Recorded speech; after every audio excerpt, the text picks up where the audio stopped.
Jadi untuk LPJ Persipura sebenarnya sudah siap sejak lama, gitu. Tapi persoalannya mereka pada saat memerlukan tenaga kita, mereka panggil dan ajak bicara, kemudian mereka putuskan bersama-sama dengan kita untuk menunjuk kita untuk membuat tim yang lagi dalam kesulitan pada saat itu. Nah, sehingga pada saat mereka berhentikan saya yang sudah berjuang membantu Persipura dengan susah payah, ya, jangan berhentikan seperti mereka berhentikan Edward Rifakdalam dan Boas Salosa. Cuma diumumkan saya kemudian panggil terus kasih surat pemberhentian atau surat keluar. Itu saya pikir tidak etis. Apalagi kita ini anak-anak Papua yang punya kemauan keras untuk memajukan sepak bola Papua dan memang cinta akan olahraga sepak bola di tanah Papua. Jadi harus mereka memberikan suatu ruang komunikasi yang baik begitu ya buat kita yang sudah merelakan waktu, tenaga, pikiran, material untuk membantu tim Persipura berkembang pada saat tim Persipura lagi down, lagi jatuh di Liga 2 kemarin dari ulah manajemen yang sekarang. Nah, soal LPJ, saya sudah bertemu dengan Tony Wenas, Presiden Direktur Freeport, sudah bertemu juga dengan Direktur Operasional Bank Papua, ya, dan sudah menyampaikan agar mereka sampaikan kepada Bank Papua bahwa LPJ sudah kita siapkan, kita akan berikan LPJ pada waktunya nanti karena jadwal kesibukan yang cukup padat, ya. Tapi sebenarnya itu bukan sebagai suatu alasan. Soal sponsor itu kan tergantung komunikasi antara pihak Persipura dengan sponsor. Kalau memang sponsor itu masih memberikan kepercayaan penuh kepada Persipura, pasti mereka akan membuka ruang komunikasi dan bantu. Sama halnya dengan apa yang saya lakukan kemarin. Ketika Bank Papua membantu Persipura 200 juta saja, saya berusaha untuk maksimal sampai Bank Papua itu bisa sponsor Persipura lebih daripada itu. Begitu juga Freeport. Nah, jadi ini soal hubungan komunikasi dan tingkat kepercayaan yang selama ini mereka sudah bangun. Kalau kemarin Freeport yang Bank Papua itu bisa memberikan dukungan sponsor yang penuh kepada Persipura pada saat lagi jatuh di Liga 2, itu karena saya membangun komunikasi intens yang baik dengan mereka. Karena perjanjian mereka hanya mendukung Persipura di Liga 1, Liga 2 tidak ada, baik Freeport maupun Bank Papua. Nah, tapi komunikasi yang baik, kita intens, akhirnya mereka bisa memberikan kepercayaan dan mendukung Persipura. Jadi soal persiapan tim, ya, sekali lagi saya sampaikan bahwa yang lalu tanpa sponsor, kita bisa mampu menyiapkan biaya, ya, untuk tim itu melakukan tahapan persiapan awal. Itu dengan gaji bulan pertama. Kita siapkan tanpa ada duit sponsor. Jadi sebenarnya pertanyaan saya, kalau alasannya LPJ ini sebenarnya alasan yang tidak masuk akal. Itu.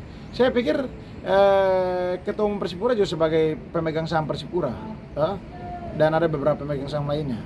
Nah, harusnya berani berkorban untuk mengeluarkan operasional di dalam tim Persipura itu agar tahapan persiapan awal itu bisa berjalan. Nah, tapi saya lihat ini kan di dalam manajemen sendiri ini kan juga ada miskomunikasi dan ada yang kurang beres. Nah, sehingga itu terjadi sampai berdampak kepada tim. Sehingga tim itu tidak bisa disupport penuh oleh para pemegang saham. Akhirnya sampai saat ini tim Persipura tidak bisa melakukan tahapan persiapan. Tapi kalau seandainya manajemen Persipura itu di dalam baik-baik saja, saya yakin tim sudah persiapan dan sudah berjalan proses latihan awal sambil mereka mencari sponsor. Nah, sama halnya yang kita lakukan di Biak. Di Biak kita juga lakukan dengan dana awal yang kita upayakan sendiri, sambil berjalan kita mencari tambahan sponsor, komunikasi lisan dan lain sebagainya.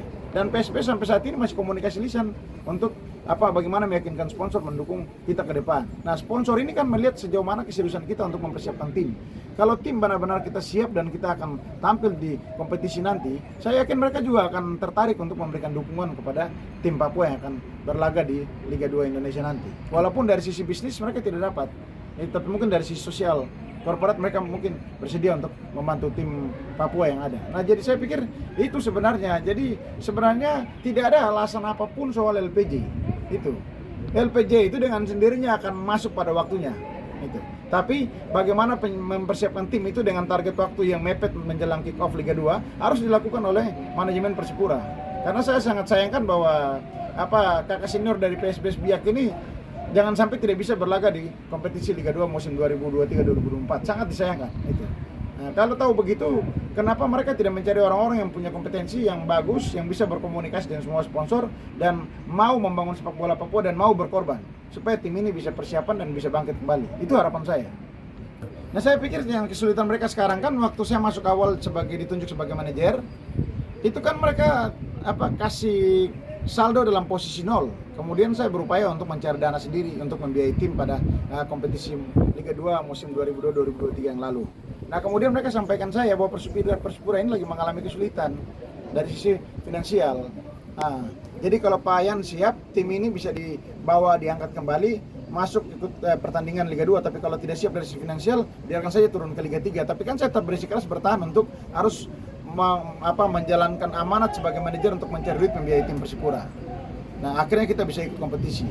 Nah opsi yang saya tawarkan pada saat mereka lagi kesulitan finansial saat ini di tim Persipura, saya minta untuk kita jual saham. Nah mereka setuju. Pak Herat yang sampaikan selaku direktur bahwa silakan Pak Yan cari. Nah saya sudah bicara dengan presiden direktur Freeport untuk beli saham Persipura.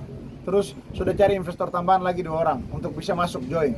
Minimal saya hitung-hitung 1 tahun paling rendah kita 30 miliar ada di kas, atau 25 miliar paling tidak lah mencapai saldo kita di kas Persipura untuk membangun tim ini. Nah, tapi apa yang kita tawarkan kan mereka tidak respon itu, malah mereka menolak dengan cara mereka yang menurut saya kurang etis itu, sehingga ya kita tidak melanjutkan itu. Dan saya sudah mengisyaratkan bahwa sepanjang manajemen itu tidak dirubah, saya tidak akan bersedia untuk melanjutkan sebagai manajer di Persipura. Nah, dan itu saya isyaratkan itu juga ke mereka. Mungkin ada beberapa hal yang saya isyaratkan mereka tidak penuhi, akhirnya mereka berhentikan saya juga sebagai manajer. Tapi kan saya ingin untuk membangun sepak bola Papua yang sehat, yang memang punya kecukupan finansial, karena Liga 2 ini sudah masuk juga dalam industri olahraga, ya. Maka kita harus punya banyak sponsor dan pemegang saham yang siap untuk modal tim ini atau membiayai tim ini untuk bisa jalan. Apalagi Persipura sebagai tim yang punya nama besar di Liga Indonesia dan di Asia. Jadi saya harap manajemen harus lebih terbuka untuk bagaimana menarik simpati dan menarik para investor yang ingin join saham atau melakukan akuisisi, sehingga Persipura ke depan tidak kesulitan seperti ini. Ini kayak seperti Biak kan, kita akuisisi saham. Akhirnya Biak bisa jalan, walaupun Biak ini tim juga yang mengalami kesulitan finansial luar biasa ketimbang Persipura. Tapi akhirnya bisa jalan sampai dengan hari ini kita persiapan dan kita mantapkan tim untuk bisa masuk ke Liga 2. Itu.